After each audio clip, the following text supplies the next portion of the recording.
Valérie Zenati. Vous êtes écrivaine et traductrice. Vous êtes née à Nice et vous avez passé votre adolescence en Israël. Plus tard, vous vous êtes consacrée à l'étude de l'hébreu avant de vous tourner vers l'enseignement, le journalisme et l'écriture de romans, de scénarios, mais aussi d'essais et de livres jeunesse. Vous avez reçu de nombreux prix, dont le prix du livre Inter pour votre roman Jacob Jacob en 2015. Vous êtes aussi connue pour vos traductions d'Aaron Appelfeld, avec qui vous avez tissé une amitié forte. Vous revenez sur cette relation dans votre dernier livre, Dans le faisceau des vivants, qui a obtenu le prix France Télévisions cette année dans la catégorie essai. Dans ce livre, vous racontez ce que vous avez vécu après la mort d'Aaron Appelfeld en janvier 2018, en y détaillant les différentes étapes de votre deuil qui passent par l'écriture. Nous avons remarqué que vous jongliez entre des moments rêvés et des moments intimes, durant lesquels vous partez sur les traces de cet écrivain qui vous a tant inspiré. Vous oscillez entre les morts et les vivants. Je vous cite. « Je me sens aujourd'hui au milieu d'un gué, dans le faisceau des puissances de vie et de mort qui s'affrontent. Dans un premier temps, vous plongez dans le faisceau des morts dont vous avez du mal à sortir. Même si le temps continue de s'écouler, il n'y a plus qu'un mercredi dans mon esprit, qu'un jeudi, qu'un dimanche. Les autres jours forment un bloc indifférencié dont je ne veux pas sortir. Pas encore. Pas maintenant. Puis vous éprouvez le besoin de ramener Aaron Appelfeld vers le monde des vivants. À présent, si vous le voulez bien, nous allons vous poser quelques questions. Avec plaisir. Concernant cette question du deuil, vous écrivez « Encore un jeudi sans lui, et je suis fébrile, rien ne va plus, les vidéos ne me relient plus à lui, ne m'apaisent plus, je n'entends plus sa voix directement, une source en moi se tarit, un mouvement s'épuise, je pressens qu'il va falloir quitter ce temps de fusion avec lui, et la question me poursuit, comment vais-je vivre ?» Vous vous demandez comment retrouver une vie dans laquelle d'autres mouvements que ce temps suspendu entreront. Valérie Zenati, l'écriture du deuil permet-elle de retourner dans le faisceau des vivants? Alors, déjà, bonjour à tous et merci beaucoup à vous d'être là. Alors, moi, pendant toute l'écriture de ce livre et même après, j'ai repoussé le mot deuil, qui n'est absolument pas présent dans le livre. Il n'y a pas une occurrence de ce mot. Et je crois que je voulais tenir à l'écart. Il me semble avoir cherché à ce moment-là l'étymologie du mot deuil, et donc le deuil à avoir avec la douleur, étymologiquement, ce qui n'est pas très surprenant. Or, pour moi, malgré la tonalité qui est un peu grave de ce que vous avez lu là, cette période d'écriture a été paradoxalement une grande période de joie. Et d'ailleurs, à un moment donné, dans ma tête, un des titres du livre pouvait être, ou qui était la joie de vivre. Ce qui est peut-être paradoxal avec l'idée qu'on se fait d'un deuil et de la mort. Il faut savoir que dans la tradition juive dont je suis issue, et j'ai grandi dans une famille pratiquante, la prière des morts, le Kaddish, est une exaltation de la vie. Dans le Kaddish, il n'y a pas une fois le mot mort qui est prononcé, ni deuil. Et c'est quelque chose que moi j'avais du mal aussi à entendre enfant, que lorsque quelqu'un meurt, on exalte la vie. Plus tard même, en traduisant Aaron Appelfeld, j'ai traduit plusieurs fois une phrase qui revenait dans certains livres et qui était même la dernière phrase d'un livre que j'ai consacré à notre rencontre, avant, dans le faisceau des vivants. Et cette phrase, c'était « La mort n'existe pas ». Et où il disait aussi « La frontière entre la vie et la mort est bien plus fine qu'on le croit ». Et alors, pourquoi je fais ce préambule? Parce que, en effet, alors la mort des autres existe, évidemment, puisque c'est la perte, mais la mort est toujours prise en charge par les vivants et pas par les morts. Donc ça reste une question de vie. C'est, si ce livre-là avait été guidé uniquement par le deuil et par la question de la mort, j'aurais rien écrit. puis il n'y aurait rien eu à écrire. Mais je pense que la mort, donc la mort des autres, encore une fois, puisque la nôtre nous échappe, c'est comme tous les mouvements extrêmement violents, soit de la nature, soit des mouvements humains, ça offre, soit les mouvements de peinture, ça offre le contraste, ça offre forcément un contraste, une zone de contraste. Et quand la mort est vécue comme une perte violente, en contraste, la vie prend une sorte de qualité inouïe, et je pense que paradoxalement, je ne me suis jamais sentie aussi vivante, enfin si peut-être, mais en tout cas que dans cette période où Aaron Appelfeld n'étant plus là, j'ai tout à coup perçu tout ce qui était là de lui encore et de lui en moi, puisque je suis sa voix en français. Merci beaucoup de votre réponse.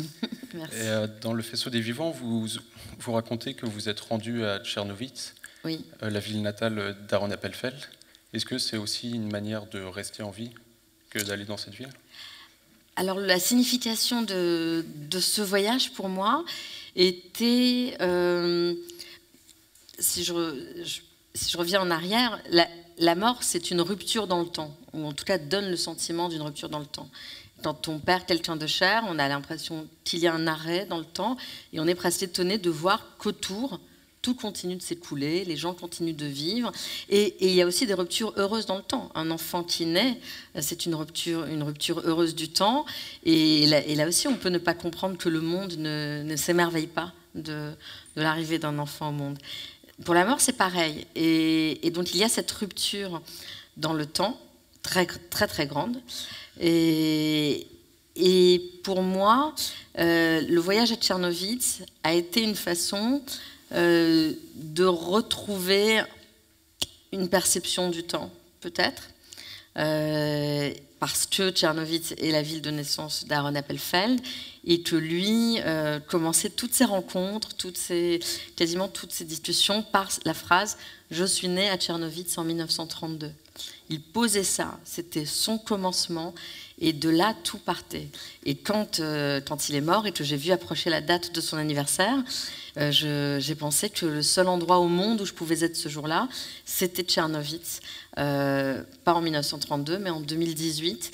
Et c'était certainement pour moi une façon de faire coïncider le lieu et le temps, être là-bas pour son anniversaire, sans autre objet qu'être là-bas pour son anniversaire. Je voulais rien chercher, j'imaginais absolument pas. D'ailleurs, j'ai parlé à quasiment personne. Pour moi, c'était ni un pèlerinage, ni une enquête. J'ai pas cherché à retrouver des gens qui l'auraient connu enfant ou qui auraient fait semblant de l'avoir connu. 1932, c'est loin aujourd'hui. Aaron Appelfeld a quitté Tchernovitz, au début de la guerre. Ils ont été enfermés dans le ghetto et puis ensuite déportés. C'était en 1940. Je ne m'attendais pas à retrouver forcément quelque chose, mais je voulais être là-bas. C'était une question de faire coïncider le lieu et le temps. Et pour répondre à la question, oui, aussi pour être inscrite dans la vie, mais il n'y a pas eu un moment où j'ai eu l'impression de ne pas être dans la vie, même quand j'approchais le fait que lui était mort. Oui. Vous parlez de cette phrase qu'il utilisait énormément, né à Tchernovitz en 1932, et vous l'utilisez aussi, vous, dans Mensonge. Oui. Nous, on a trouvé qu'il y avait une identification forte liée à cette amitié et puis à ce travail que vous exercez, même fusionnel en fait. Et donc dans votre vie, dans votre écriture, on voit que Aaron Appelfeld a été très important.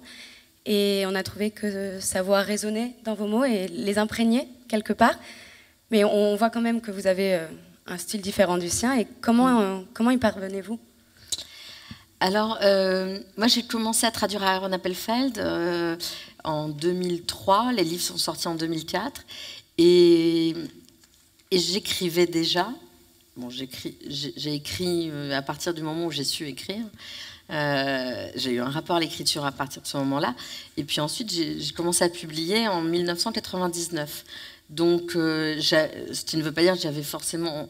Je ne sais pas si j'ai trouvé ma voix, mais en tout cas une voix qui évolue, parce qu'une voix physique change et une voix littéraire aussi, je pense.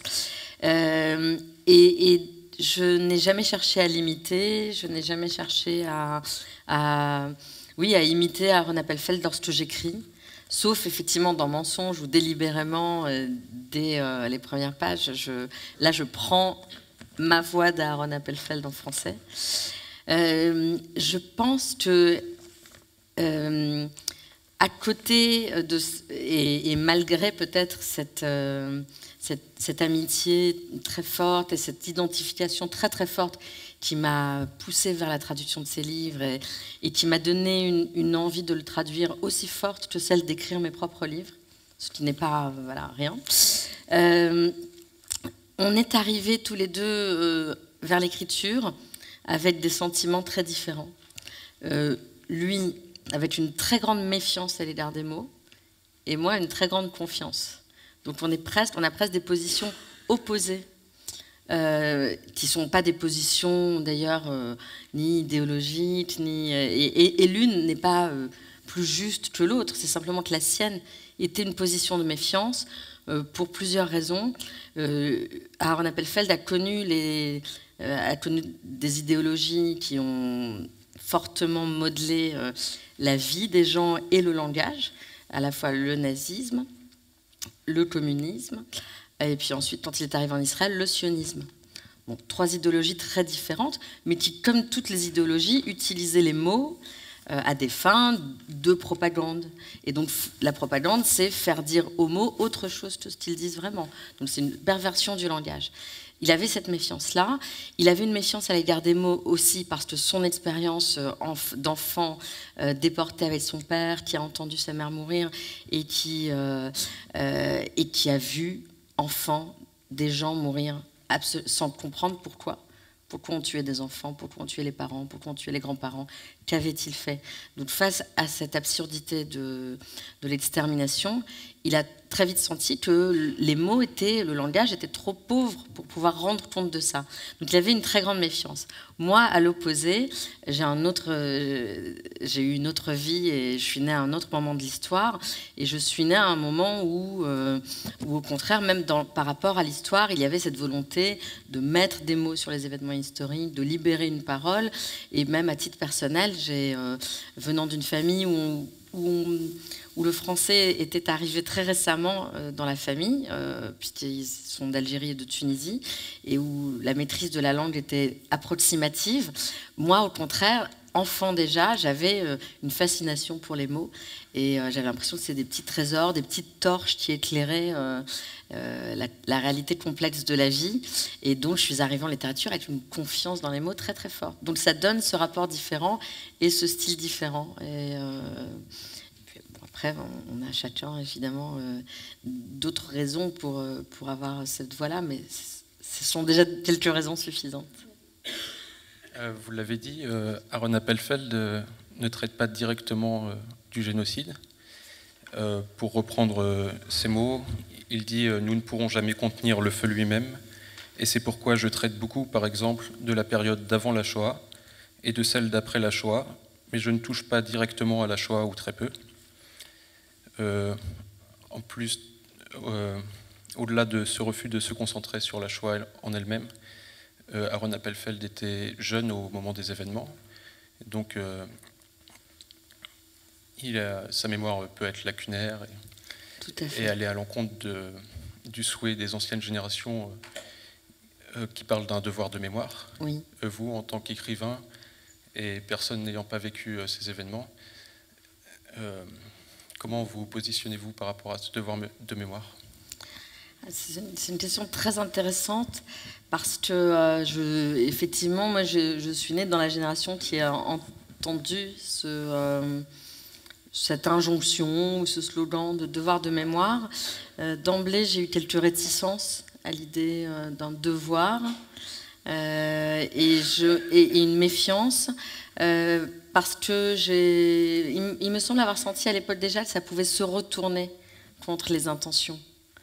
C'est-à-dire, alors c'est un sujet très très vaste, mais il peut y avoir des devoirs de mémoire pour plusieurs drames historiques. si on parle de celui-ci, de l'extermination des Juifs d'Europe, on a eu le sentiment dans ces années-là donc qu'il fallait se souvenir et transmettre, et que c'était la condition pour empêcher, pour rendre le monde meilleur, et puis pour empêcher toute répétition de l'histoire. Moi, je suis de la génération qui a vu aussi cette confusion-là au moment de la guerre en Yougoslavie, et puis d'autres guerres. Et je suis allée en Yougoslavie pendant la guerre, et je voulais justement voir, j'étais journaliste à l'époque, voir et témoigner de ce qui se passait à Sarajevo. J'ai eu des discussions avec les Bosniaques à ce moment-là, en leur disant certaines personnes comparent Milosevic à Hitler, et eux-mêmes n'étaient pas d'accord avec cette comparaison. Bon, ça c'est un autre sujet. Mais je voudrais juste ajouter, ce qui ne voulait pas dire que ce qui se passait là-bas n'était pas grave. Mais on commençait à entrer dans la confusion, et le devoir de mémoire entraînait des parallèles de toutes parts et des aberrations dans la façon de décrypter la réalité et l'histoire. Mais je pense qu'il faut distinguer entre la connaissance historique et la mémoire sensible, affective, intime. Et ce sont deux choses très différentes. Et dans le devoir de mémoire, on a presque voulu confondre les deux. Et je pense que ça a été contre-productif, parce qu'on s'est aperçu qu'il y a eu des gens, ou il y a des gens encore qui disent « mais on en a marre, on nous bassine avec Auschwitz, on nous bassine avec le sort des Juifs pendant la guerre, il y a plein de morts depuis, on ne va pas se focaliser ». Enfin, une sorte d'hostilité très terrible, à l'égard même des morts ou du souvenir qu'on peut avoir. Et je pense qu'il faut totalement distinguer entre la connaissance de l'histoire, qui est nécessaire, et de l'histoire, on n'enseigne pas que l'histoire de l'extermination des Juifs d'Europe à l'école, on enseigne l'histoire, enfin vous avez fait des études plus récemment que moi, on enseigne la Révolution française, la Première Guerre mondiale, d'autres choses.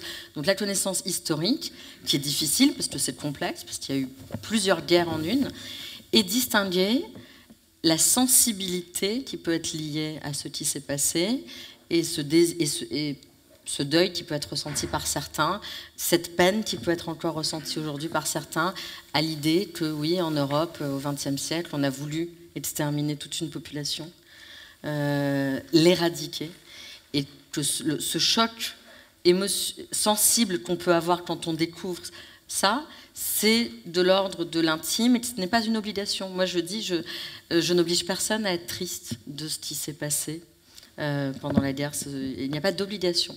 En revanche, connaître les faits historiques, oui, c'est une autre question. Mais,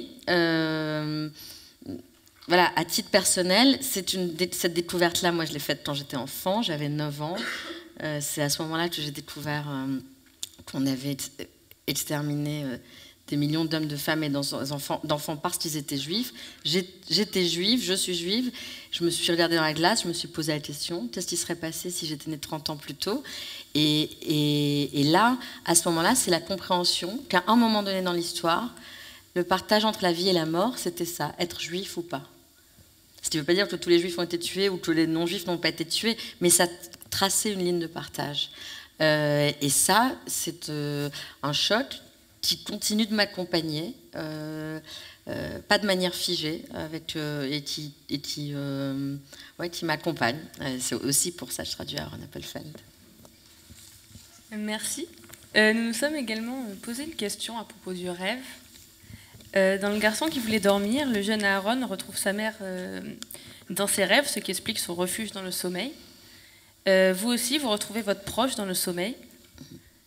Il vient me parler dans un couloir, mais au réveil, je ne me souviens plus de rien. Ne demeure que le contact de sa main sur mon épaule, et c'est déjà beaucoup. Cette certitude d'avoir été physiquement près de lui. Or, vous racontez être prise d'insomnie. Au sein de vos œuvres respectives, le rêve est donc lié aux morts, comme vous l'écrivez dans Le Faisceau des vivants. Il est là, dans mes visions éveillées et dans mes rêves, exactement comme les morts dans ses livres, s'adressant d'égal à égal aux vivants. Mais là où le rêve est recherché chez Aaron Appelfeld, il est refusé dans votre livre. Pourquoi ? Vous trouvez qu'il est refusé ? Non, oui. Ben en fait, vous dites que vous n'arrivez pas à dormir. Il y a eu plusieurs temps, oui. Et alors qu'au contraire, dans l'enfant qui... le garçon qui voulait dormir. Le garçon qui voulait dormir, oui. Erwin a du mal à rester éveillé. Tout à fait, tout à fait. Alors, je ne sais pas si c'était un refus du rêve, mais il y a eu plusieurs temps à partir de la disparition d'Aaron Appelfeld. Et en effet, les premières nuits, je n'arrivais pas à dormir, mais parce que je l'entendais. Et donc, ça, voilà, je l'entendais. Je l'entendais parce que je pense avoir, voilà, dans ma mémoire, intégré sa voix durant toutes ces années de traduction, d'amitié. Et donc, c'était pas un refus. C'était pas un refus qui était décidé de ma part, mais c'était un fait. Je n'arrivais pas à dormir. Ensuite, oui, j'ai quand même dormi, le sommeil est revenu, et il y a eu les rêves, et les rêves, en effet, chez Aaron, sont ces lieux où il n'y a aucune frontière entre les vivants et les morts. Et c'est le cas pour nous tous. Dans les rêves, il y a des absents, il y a des gens qu'on n'a jamais rencontrés dans notre vie, dont on peut rêver, et ils sont bien là. J'ai toujours trouvé ça très mystérieux. Moi, il y a des gens dont il m'est arrivé de rêver, et je me dis, mais eux ne savent pas qu'ils étaient là dans le rêve, qu'on a parlé, qu'on a parfois, je sais pas, je fais des rêves très curieux, il m'est arrivé un jour, enfin voilà, on raconte pas a priori ses rêves, mais là je pense que l'interprétation ne sera pas dramatique pour moi. J'ai rêvé un jour que je croisais Denis Podalides à Jérusalem, et il cherchait un restaurant, et je l'ai emmené dans un restaurant à l'ancienne école des beaux-arts de Jérusalem, et dont j'ai dîné avec lui. Et voilà, je n'ai jamais dîné avec Denis Podalides, et lui ne sait pas qu'on a dîné ensemble dans un rêve. et donc, le rêve, c'est quand même un territoire de très grande liberté, de contact mystérieux, et en même temps extrêmement fort. Je veux dire, qui n'a pas fait un rêve ou un cauchemar qui a laissé une empreinte sur toute une journée, et une imprégnation physique très forte, et des sensations soit belles, soit encombrantes.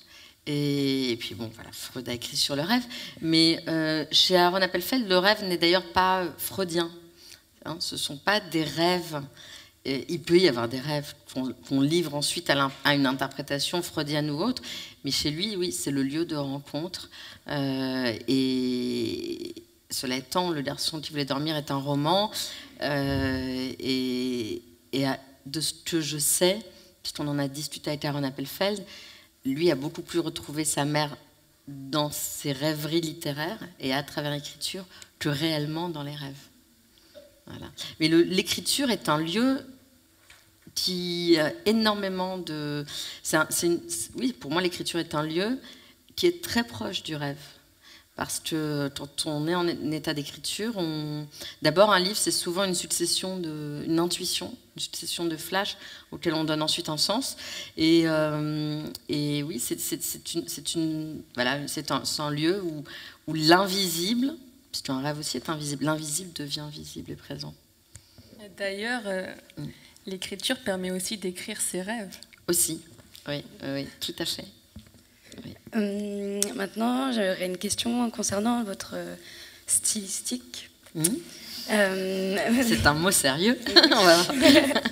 Parce que nous avons remarqué que dans le faisceau des vivants, vous économisiez les points en utilisant plutôt des virgules par rapport à une ponctuation plus forte. Et nous nous sommes demandé si ce n'était pas dû à un refus de finir la phrase, mais aussi quelque part de finir le livre.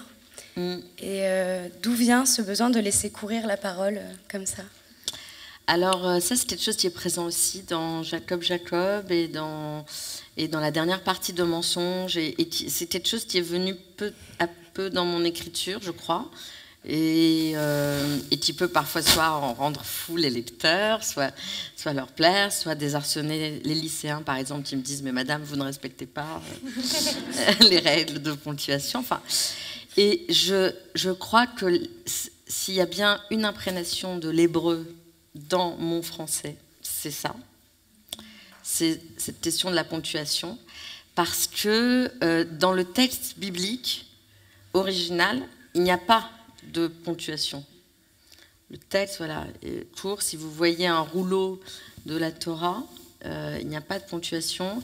Et puis ensuite, il y a eu des signes de cantillation qui indiquaient, mais on n'a pas de ponctuation. Et d'ailleurs, la traduction de l'hébreu pose aussi des questions de ponctuation. On traduit aussi la ponctuation dans toutes les langues. On ne va pas retrouver les mêmes virgules et les mêmes points selon les langues, enfin au même endroit.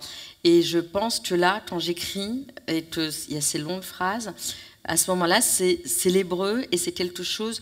Je parle donc des 5 premiers livres de la Bible qui sont lus dans les synagogues. C'est pas un texte qu'on lit pour soi, c'est pas une lecture silencieuse, c'est un texte qui est chanté.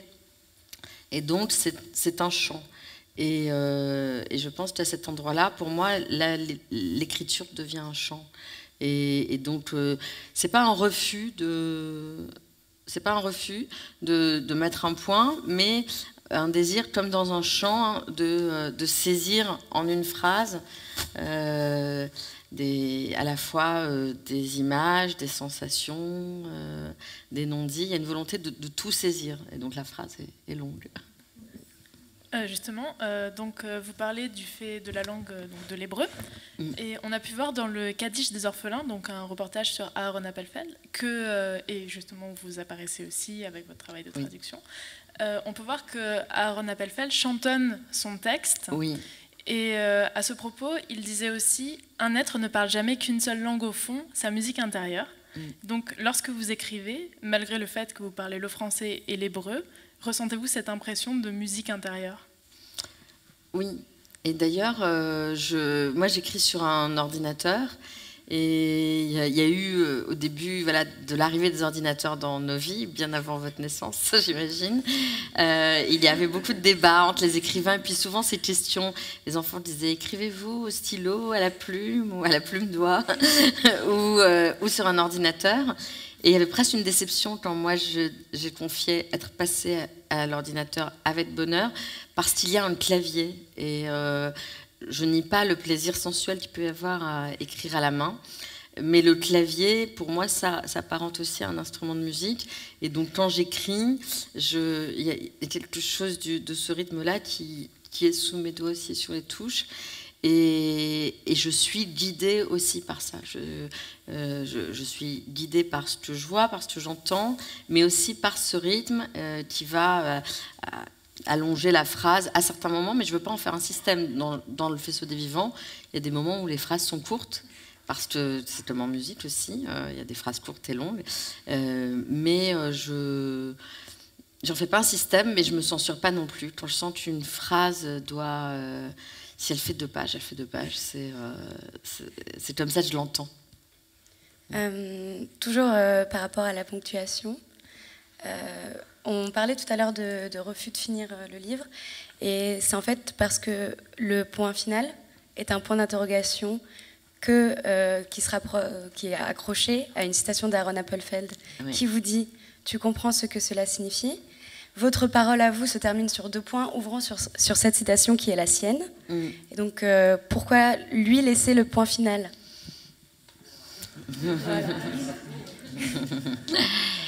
Alors, en fait, ce livre, je pense que ce livre a été de bout en bout, à la fois un geste d'écriture et de traduction. C'est vraiment pour moi le livre qui contient ma voix de traductrice et ma voix d'écrivain et l'acte de la traduction, parce que je traduis dans le livre. Il y a tous ces passages où, durant la première partie, après sa mort, alors j'entendais sa voix spontanément, mais je voulais aussi la convoquer, sa voix. Donc j'ai repris toutes les notes que j'avais prises lorsque je le traduisais quand il venait en France. Il se trouvait sur des scènes comme celle-ci. Et puis moi, j'étais à côté de lui et je prenais des notes pour pouvoir être son interprète ensuite. Et j'ai repris des vidéos que je ne connaissais pas, où je voulais sentir de manière vivante et présente cet acte de traduction, d'entendre sa voix et de le traduire. Et c'était extraordinaire de pouvoir le faire. Et puis ensuite, dans le passage que vous avez lu, il y a eu un moment où je n'ai plus entendu sa voix. Et puis j'avais vu toutes les vidéos et j'avais retraduit toutes les notes. Et c'est à ce moment-là que j'ai choisi d'aller vivre. Joli lapsus. Il y a un moment où je me suis dit, je terminerai peut-être mes jours à Tchernovitz, mais bon, c'était pour d'autres raisons. Et je suis allée à Tchernovitz, et là, je ne l'entendais plus.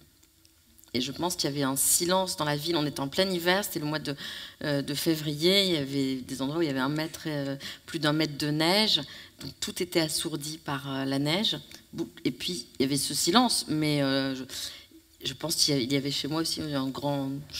J'étais en état de choc d'être là-bas. À la fois une grande joie, une grande sidération.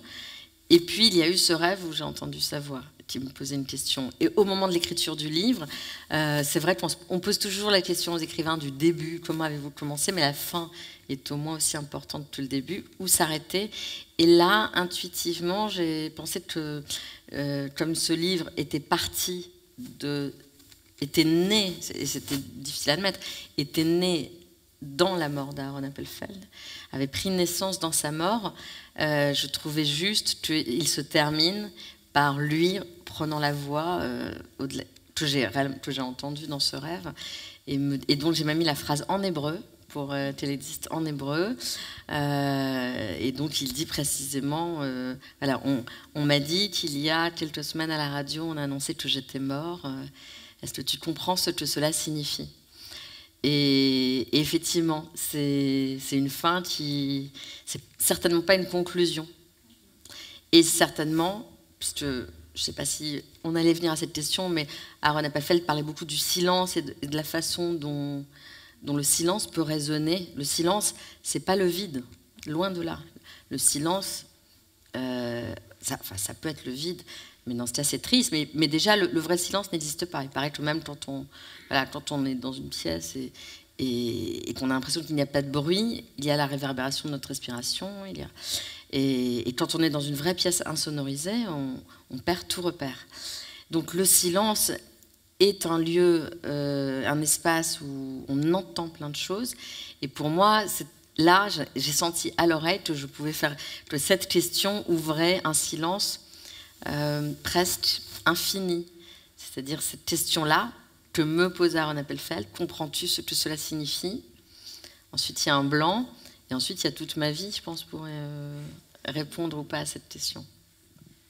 Et il y a une amie qui m'a dit très joliment qu'elle avait l'impression qu'à travers ce livre et cette fin, je traduisais la mort en vie. Et j'ai beaucoup aimé cette... Voilà. C'est une jolie formule, en effet. Oui. Du coup, vous parlez de la traduction. Et justement, à ce sujet, dans votre dernier livre, vous dites « Je n'ai pas lu tous ces livres et il le savait.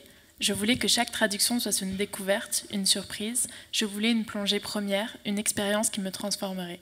Je voudrais traduire ces livres comme j'écris les miens. » Donc, en évoquant vos traductions d'Aaron Appelfeld, vous parlez de voix qui se superposent et même de visions qui naissent à la lecture du texte que vous traduisez.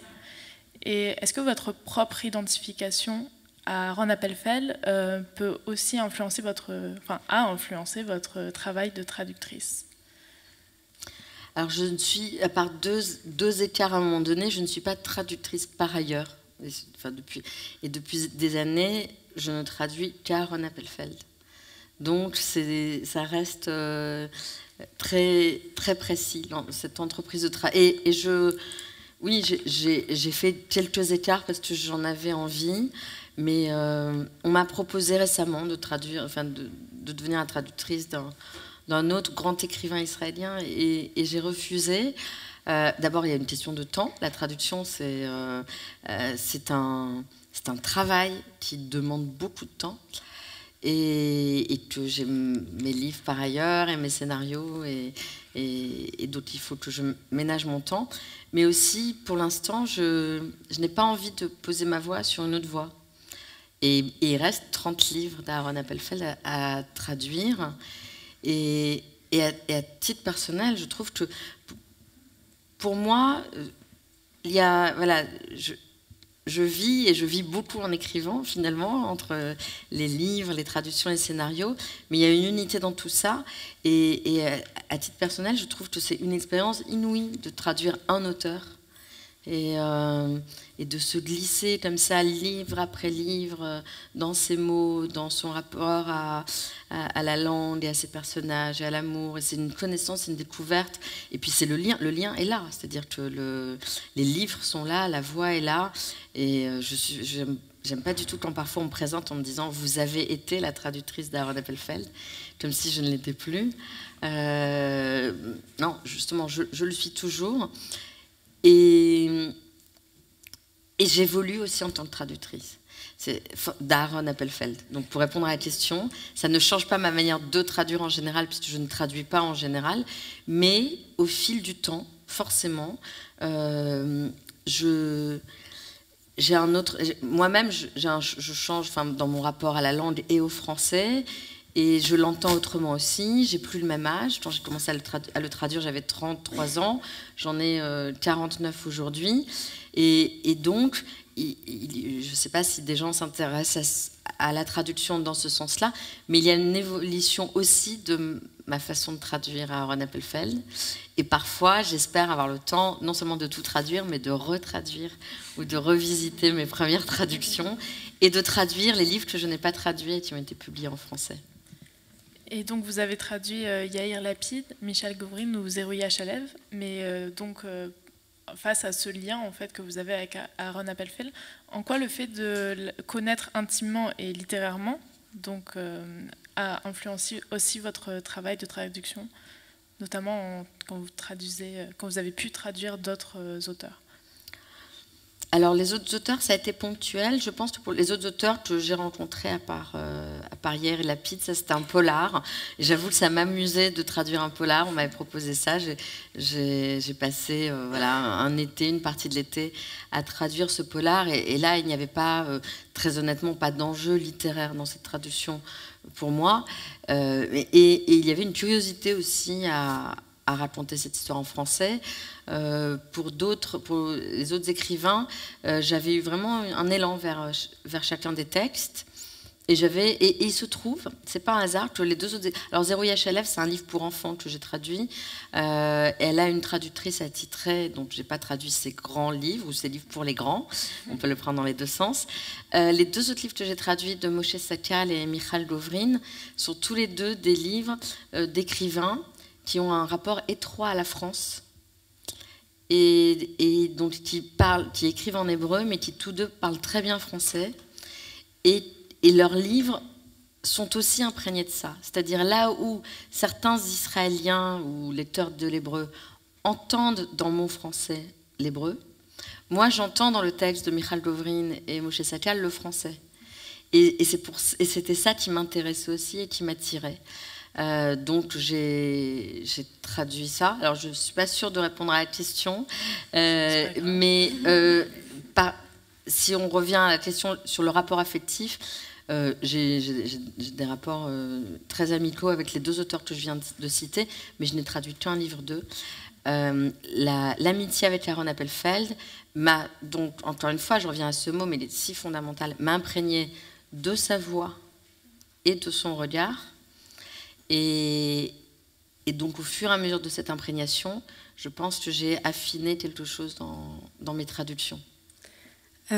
Pour rebondir sur ce que vous avez dit par rapport à cette intimité et cette connaissance de lui, on a remarqué dans Mensonges que vous vous mettiez en scène dans une situation qui se rapproche énormément de son vécu à lui, puisque vous êtes enfant, alors que l'enfance c'est censé être synonyme de création d'identité, d'apprentissage, sécurité, innocence.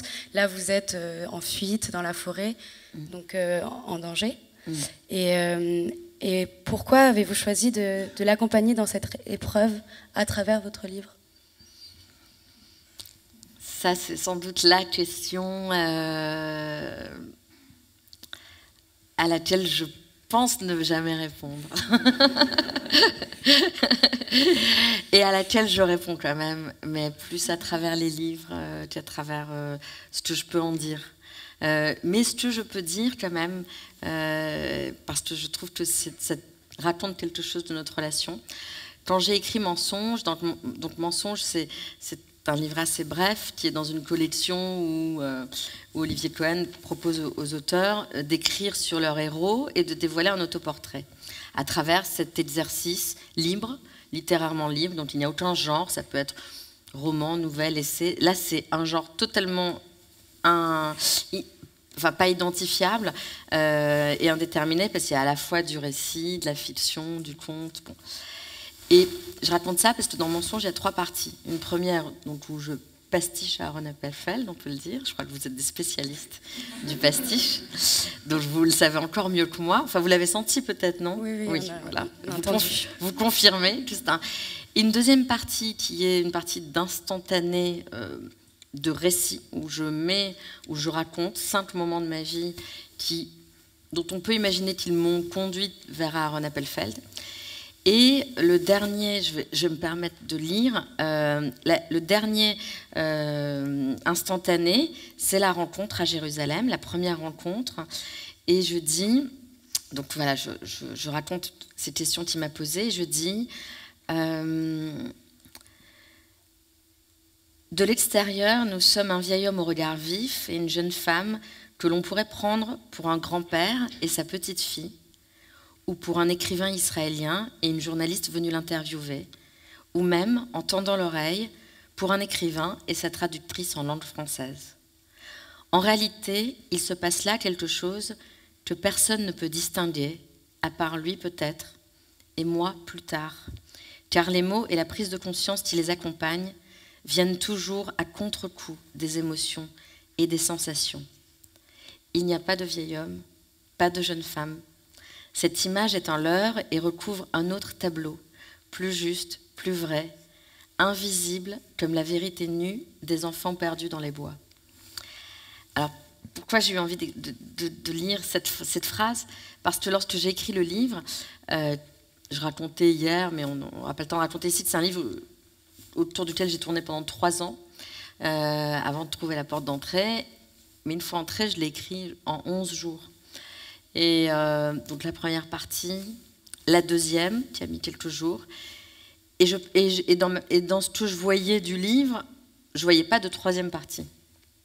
Quand j'ai écrit ces phrases, je ne les ai pas pensées, je les ai écrites, comme la vérité nue des enfants perdus dans les bois, là j'ai entrevu la 3e partie. Et donc ce que je vous racontais, c'est-à-dire cette situation où 2 enfants du même âge sont dans les bois et dans une grande... dans un état de très grand danger, mortel, et essayer d'échapper à ce danger. Quand j'ai vu ce que j'allais écrire, c'est-à-dire ça, j'étais un peu saisie. Je me souviens très bien, il était 9h moins 10 le soir, j'étais à Paris, devant mon ordinateur, j'ai regardé l'heure. Et là, Aaron Appelfeld était en vie, on était en 2010, et je l'ai appelé en lui disant, il savait que j'écrivais sur notre rencontre, et je lui ai dit, tu sais, je suis en train d'écrire le livre qui parle de nous, et il m'emmène à un endroit qui me surprend un peu. Et là, il a eu cette phrase inouïe, je l'entends encore vraiment, il m'a dit, alors ça y est, t'es arrivé dans les Carpates. Alors j'ai eu le souffle coupé, et je lui ai dit, mais comment tu le sais? Et là, il a eu un rire, et il m'a dit... Mais bien sûr, je t'attendais. Et donc j'étais très émue. Et là, il m'a dit, vas-y, écris. Voilà, vas-y, écris. Et je crois qu'il me dit que toi qui peux l'écrire. Et c'est tout. Et ensuite, Aaron n'a pas lu ce livre parce qu'il n'a pas été traduit en hébreu. Mais il n'a pas eu besoin de le lire pour savoir et pour répondre à votre question aussi, je crois. Mais ça reste dans ce que j'appelle, et c'est pas une coquetterie, mais un jour je l'ai formulé comme ça, c'est ce que j'appelle le grand indicible. Je pense qu'on écrit beaucoup à partir de l'indicible. Si on pouvait tout dire, on n'écrirait pas. Moi, hier, je disais à quelqu'un, je me suis aperçue que dans chacun de mes livres, il y avait toujours un moment de repas très important. Et j'ai pensé un jour écrire sur mon rapport à la nourriture. Et puis, le livre était tellement clair dans ma tête que je ne l'ai pas écrit. Parce que ça n'avait plus aucun intérêt. Et donc, je pense que quand on écrit à partir d'un indicible et parfois d'un grand indicible. Et c'est pas par coquetterie, c'est simplement qu'en fait, il n'y a pas les... Enfin voilà, ça n'a pas à être dit, je ne sais pas pourquoi. C'était une longue réponse pour dire que je ne répondrai pas. Très intéressant. Donc dans Mensonge, justement, vous retranscrivez votre rencontre avec Aaron Appelfeld sous 2 formes, donc l'une réaliste et l'autre plus onirique. Donc ce rêve appelle-t-il à une vérité plus enfouie sur votre relation et tout ce que ça a entraîné, autant littéraire, roman, que émotionnellement? C'est assez incroyable que vous le formuliez comme ça, parce qu'il m'arrive assez souvent, quand je dédicace ce livre, d'écrire ces mensonges sur le chemin d'une vérité enfouie. Donc, voilà, je ne le fais pas systématiquement, mais il me semble que c'est ça. D'ailleurs, on peut s'arrêter même sur ce titre Mensonge, qui est un titre avec lequel je suis jamais totalement en paix, que j'ai pas tout à fait choisi, mais qui, voilà, les autres titres que je proposais ne convenaient pas à l'éditeur, et finalement c'est ce titre-là qui s'est imposé, qui est intéressant. Le seul problème, c'est que Mensonge, ça a quand même une connotation négative, malgré nous, en français en tout cas, et pour moi, tout ce qui parcourt ce livre, c'est l'idée d'un mensonge qui est plutôt une façon d'inventer quelque chose qui est peut-être plus vrai que la réalité elle-même parfois, ou plus juste, pas plus vrai, mais plus juste. Et de toute façon, il y a beaucoup de choses qui ont été écrites là-dessus, le mentir vrai, enfin, c'est pas moi qui invente cette perception de ce que peut être la littérature, mais oui, parfois, on a besoin de... Parfois, on peut être frontal et être juste, et il y a aussi d'autres moyens d'approcher une vérité. Et certainement, la rencontre de ces 2 enfants, qui n'a pas eu lieu dans le temps, a priori, ni dans l'espace, a quand même eu lieu, en tout cas, a une expression qui raconte quelque chose de, non pas de réel, mais de juste, je crois. Merci.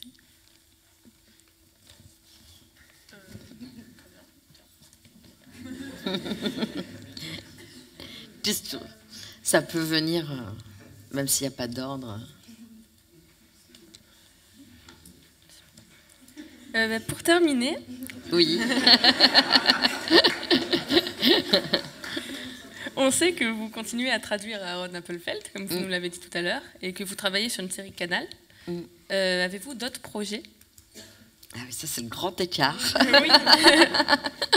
C'est le grand écart. Alors, la série est en montage, donc ça reste pour nous un projet qui exige encore de nous, je dis nous parce qu'on est 2 auteurs, 2 co-auteurs, beaucoup de travail, beaucoup de réflexion pour la musique, pour le générique, pour tout ce qui fait qu'une série à un moment donné est proposée aux spectateurs. Il y a la traduction du prochain livre d'Aaron Appelfeld qui va sortir au printemps, Mon père et ma mère, et c'est un des livres les plus récents. Enfin, il a publié 3 ans avant sa mort, et je suis très heureuse de le traduire parce que je lui avais dit déjà de son vivant que ça serait le prochain livre que je traduirais. Donc j'ai voulu tenir cette promesse. Et puis j'ai d'autres projets de séries aussi, une autre avec mon co-auteur et une autre seule. Donc ce sont des champs d'activité très différents, parce que l'écriture d'un scénario ne mobilise pas du tout les mêmes endroits chez moi. Mais j'aime ça aussi, et puis ça fait partie de mon travail, des rencontres, parce que la rencontre, c'est pas un mot qu'on a forcément prononcé, mais je pense vraiment que la rencontre est au cœur de ce que je fais, de ce que je vis depuis que je publie, notamment, certainement avant aussi. Mais les rencontres, au fur et à mesure, m'enrichissent. Ça, c'est presque une banalité de dire qu'une rencontre enrichit. Mais oui, me donne une perception différente et des envies différentes. Les musiciens et le comédien avec qui je vais lire ce soir, ce sont tous les 3 des rencontres qui ont fait qu'on est là, on sera là et on fait cette lecture musicale parce qu'on a chacun une raison à la fois intime, amicale et littéraire ou musicale de la faire. Et donc, j'allais vers la question des rencontres parce que ce qui me guide dans ce que je fais, c'est principalement ça. Et je suis devenue scénariste parce que j'ai fait des rencontres qui ont permis ça et qui m'ont donné envie. Mais si demain, on m'obligeait à travailler avec des gens très compétents, mais avec lesquels il n'y a pas une langue commune, je serais incapable d'être scénariste. On revient toujours à la question de la langue, quand même. Eh bien, merci pour ce beau moment littéraire que vous nous avez fait vivre. Merci à vous, bravo.